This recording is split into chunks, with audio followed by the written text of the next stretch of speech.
Shalom, everyone. This is the summary session of the 12-step program to reading and writing Hebrew. In this program, we try to give a comprehensive and a powerful teaching that anyone watching could be proficient in reading and writing Hebrew in a short period of time. I went letter by letter, 2 or 3 letters per session, to show you how to write the letter, how to read it, and how to combine it with the vowels so you can read it properly and correctly. This is good for children, homeschooling, and adults who always wanted to learn Hebrew but didn't have the access to the right teaching. We have a program that is offered now on DVD. It goes with a book, a practice book, a workbook, and a CD that allows you to listen to proper reading from the first 4 chapters of Genesis. Then it's slow enough for you to repeat so you can speak it in a proper way after you hear it, and you can see and read from the text. So combining all of these senses would give you a whole rounded way of learning Hebrew, or learning to read and write Hebrew. Now, as I said, this is a summary session, and I want to go over everything that we have done in this series, step by step. So let me take you back to the board so we can see what we did in this series.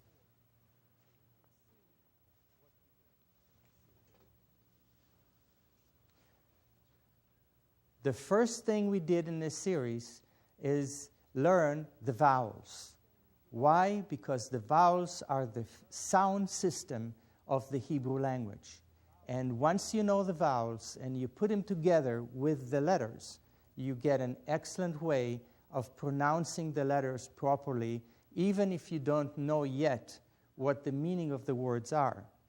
That seemed to be something that is not that important, but it is, because you can take that knowledge and go to all of the learning aids that are out there and be able to read from a lexicon, from a dictionary, and actually have the tool that will allow you to check your translations, compare them, see why they translated in different ways, and learn more than you've ever learned before once you have that tool of being able to read Hebrew. So let's take a look at the vowels first. Here are the 6 vowels. I reduced them to 6 vowels. There are more like maybe 14 of them. But some of them are repetitive. And they're repetitive because of grammatical reasons. So I don't think we should go right into such detail at this moment. So reduced it to 6 vowels that if you know them, you are able to read it correctly. Here are the vowels. We have the ah sound. The ah sound is produced by a line, a horizontal line that is placed under the Hebrew letter. It could be this way, or any one of these combinations. But when you see a horizontal line under a Hebrew letter, that will produce the sound of ah. So if you have a Z there, the letter that makes the sound of Z, which is Zayin, that will be Za. If you'll have a Lamed there, like an L in English, you'll put that sound underneath, that will be La. And then M or Mem, that will be Ma, and so on and so forth. Here is an A sound. This sound is produced by 2 horizontal dots under the letter, or the 3 hanging grapes that we call them. That sound will make an A sound. that vowel will make an A sound. If you put an M, the letter M there, or mem in Hebrew, the mem will sound like me. If you put a lamed, L, that will sound like a le. If you put a Z, that will sound like a ze, and so on and so forth. Here is the E sound. The E sound is produced by putting a dot underneath the Hebrew letter. Sometimes we are going to utilize the letter Yud, which is the 10th letter of the Aleph Bet, the smallest letter, and sometimes it's used as a grammatical helper. In this case, we use the Yud to produce the E sound. Here is the E sound with a dot underneath, or a dot and a Yud combination after a letter. That's the E sound. If you put a mem, that will be me. If you put a zayin, that will be z. If you put a taf, that will be t, and so on. Here is the O sound.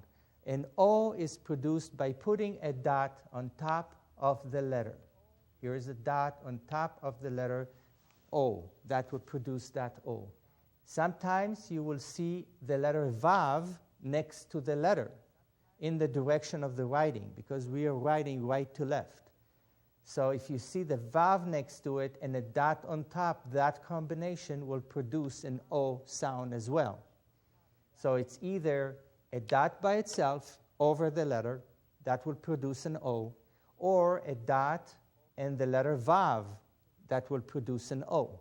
If you put an M, mem, in that square, that will produce mo. If you put an aleph in there, that will be o. If you put a bet in there, that will be bo. If you put a gimel in there, that will be go, and so on. Here is the u sound. The u sound is produced by two different symbols. One is the three diagonal dots under a letter. When you have three diagonal dots under a letter, that will produce the sound of u. Either that, or if you have a vav next to the letter, and the dot will be in the middle of the vav, u. So here is the Hebrew letter and a vav next to it and a dot in the middle produces the sound of u, or the three diagonal dots under the letter would produce the sound of u. If I put mem in there, that will be mu. If I put a lamed in there, that will be lu. If I put a dalet in there, that will be du, and so on. Here is the short vowel. Two dots under the letter would produce the short vowel of a. Those are the Hebrew vowels, which we went through each one of them every time in every one of the sessions. The reason for it is that is so important to know the vowels, is as important as to know the letters, because you put them together and you can read.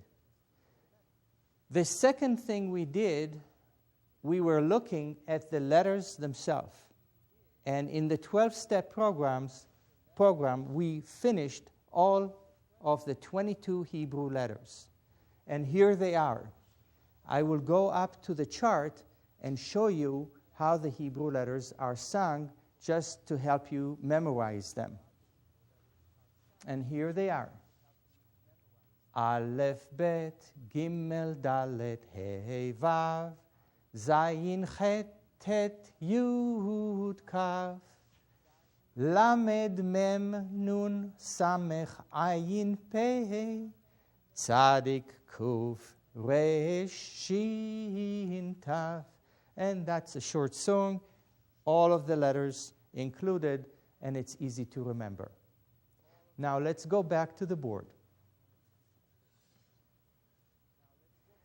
We also learned, when we did the Hebrew letters, that there are 5 letters with an ending form. Now, what is an ending form?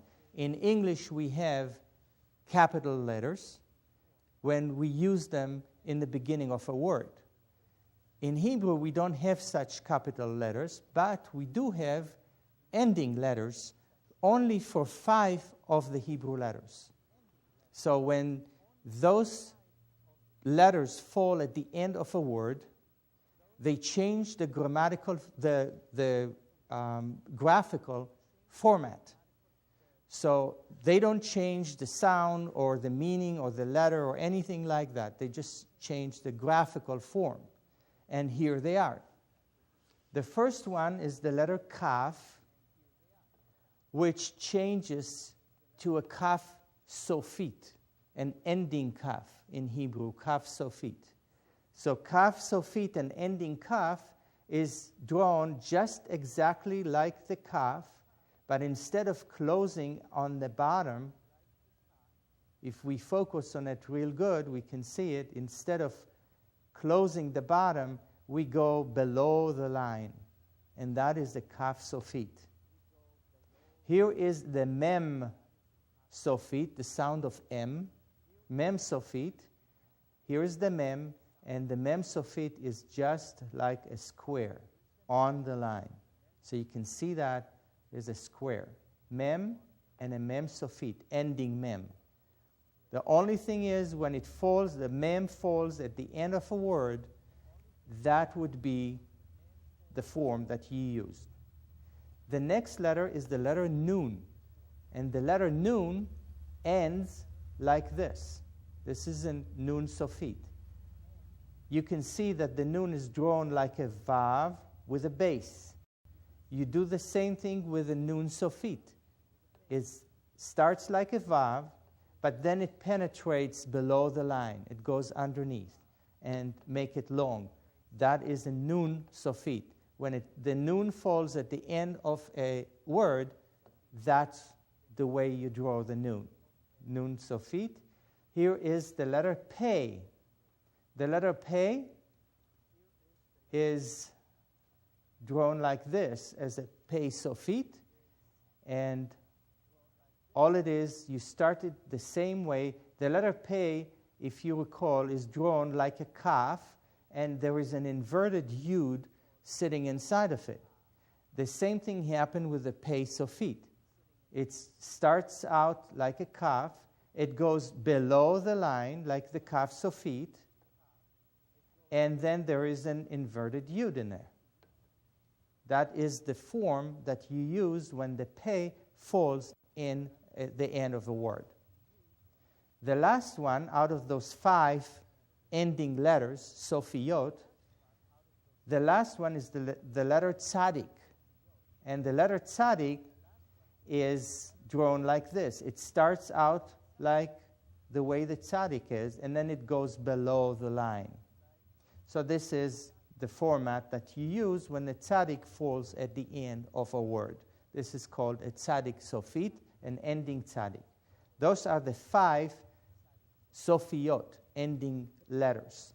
The Kaf, the Mem, the Nun, the Pei, and the Tzadik. Those are the 5. Another form, something that we implemented, is the Dagesh. Here is your Dagesh. And what does it mean? It's a dot. The Dagesh is a stressing dot. What it does, it takes a letter and it makes it strong. So the difference would be between a bet with a Dagesh, it makes it a B sound, or without it, it will be a vet, a V sound. So here is the difference that the Dagesh makes in a letter. It's a strong letter versus a soft letter. The bet is the first letter that gets a Dagesh. When it does, it's a B sound.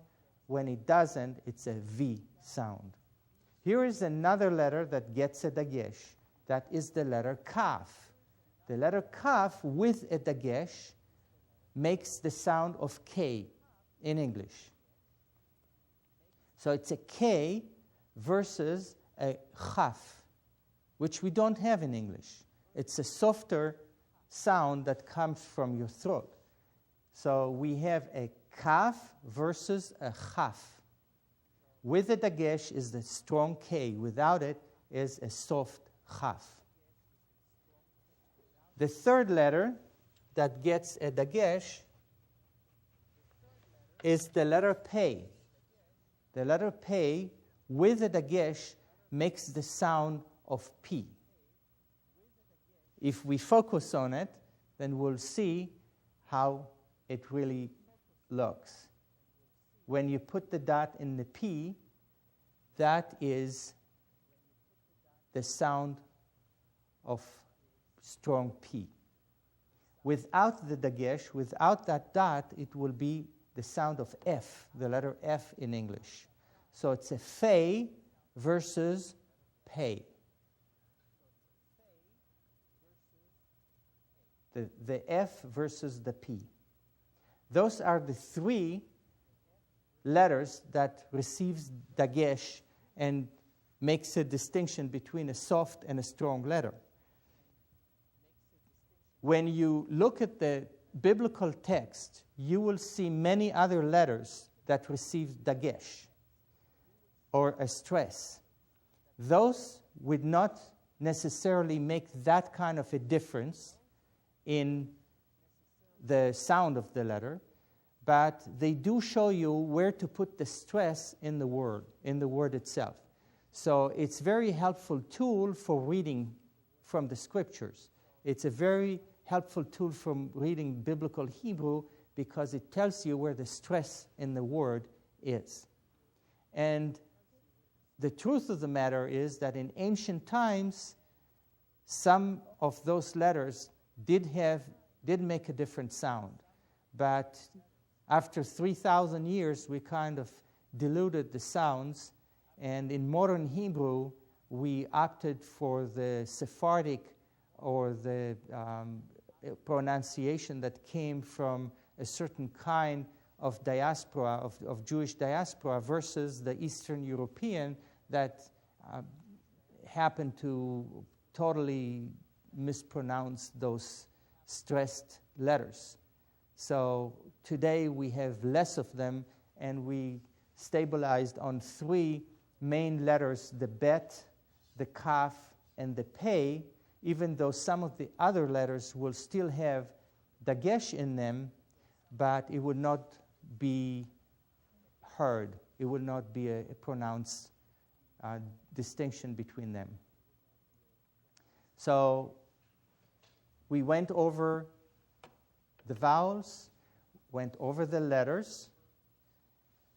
We understand the function of the dot in a letter, the dagesh, and the function of the ending letters. Another area that we covered is what we call the ahoy letters. It's important to remember. Here are the aleph, hey, vav, and a yud, the ahoy letters. And those letters are the letters that we use occasionally as helpers. So if we focus on this, I want the audience to see this. It's the letters aleph, the letter hey, and the letter vav, and the letter yud. We call them ahoy just for fun. There's no biblical reason for it. It's just that because when we put them in that combination, we can read them as ahoy. And you can see that the tag on top tells us that this is like a combination of letters, and it's not a word. Those letters, the four letters that we use as grammatical helpers, you encountered when we were looking at the yud that is used to make an E sound, and the vav that is making an O sound after a letter, and the vav that is making an U sound after a letter. Also, we encountered those when we were practicing the reading. Here is a word that we used. the Aleph, the Bet, and another Aleph.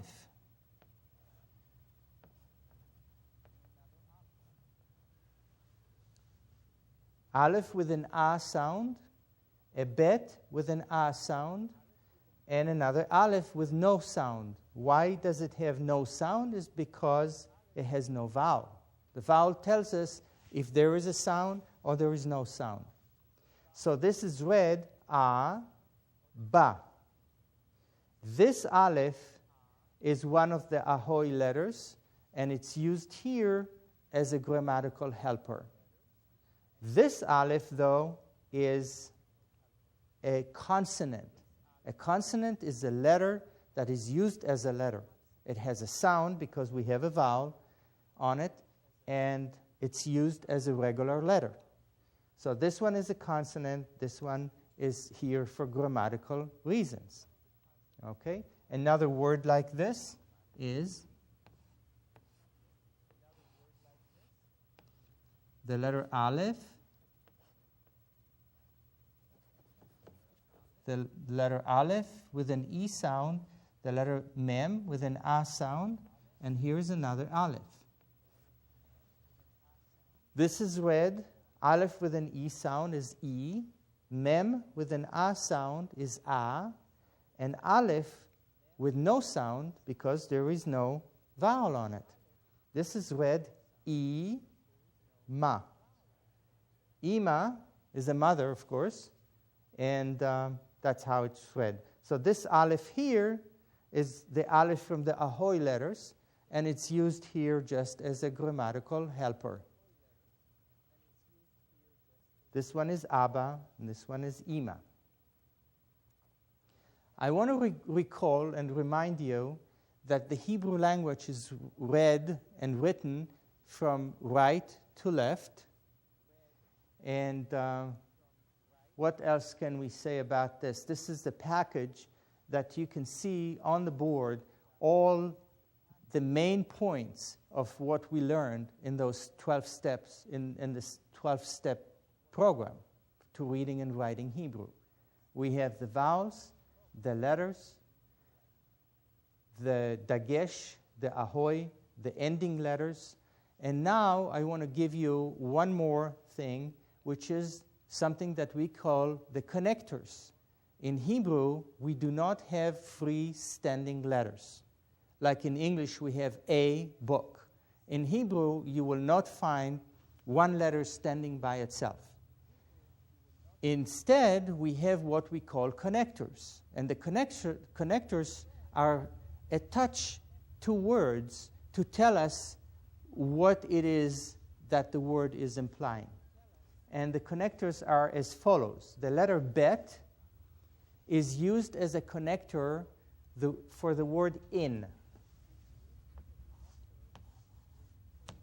In something. This is why we gave the example of in the beginning. In Hebrew, of course, it's Bereshit, and Bereshit grammatically should be read in a beginning. But that's a whole different issue.